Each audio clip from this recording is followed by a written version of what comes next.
Today I'd like to tell you about the judges of Israel.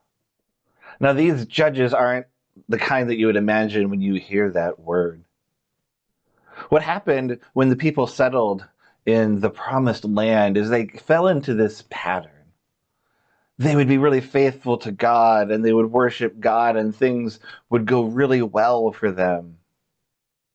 But over time, over decades and sometimes generations, the people would forget everything that God had done for them, forget that they couldn't do it all on their own, and so they would turn away from God. Society would begin to crumble, and the greatest sign that things were not going well is that their neighbors would begin to invade and conquer. In each of these times, the people cried out to God, and God raised up a charismatic leader, a judge, who would unify them and lead them into battle and would also lead them back to God. The Bible records 12 judges in the history of Israel. I want to tell you about 3 of them today.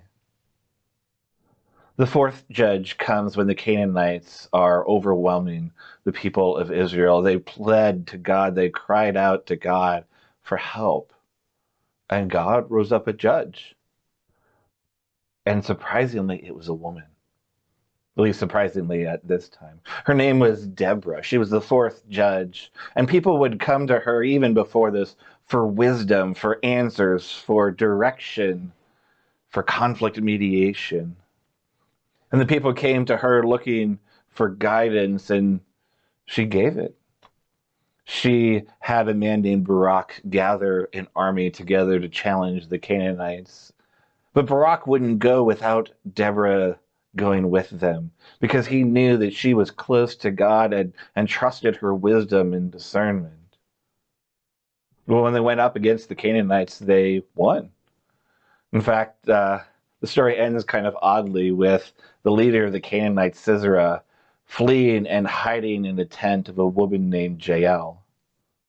Now, Jael hides Sisera under a rug, and while he's there, drives a tent peg through him. God had put the enemies in the hands of the Hebrew people. The 5th judge was a man named Gideon. And no, Gideon did not put Bibles in hotel rooms.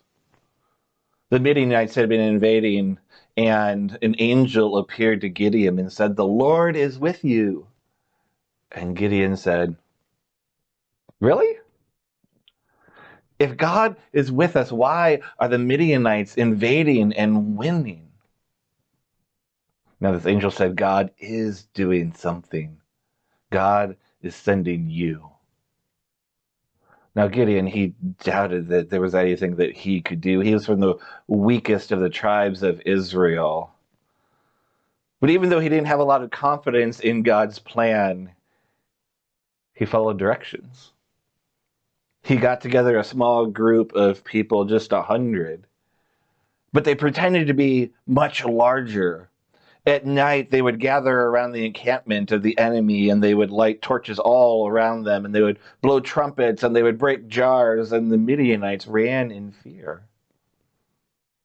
The reason Gideon inspired those Bible-toting people these days is because he was willing to do what God wanted, even though he doubted the effectiveness of God's plans.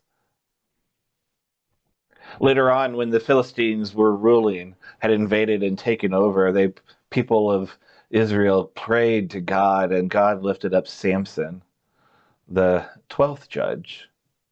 Maybe you have heard the story of Samson. He had this amazing strength. He was so strong that he managed to slew an entire army with just the jawbone of a donkey.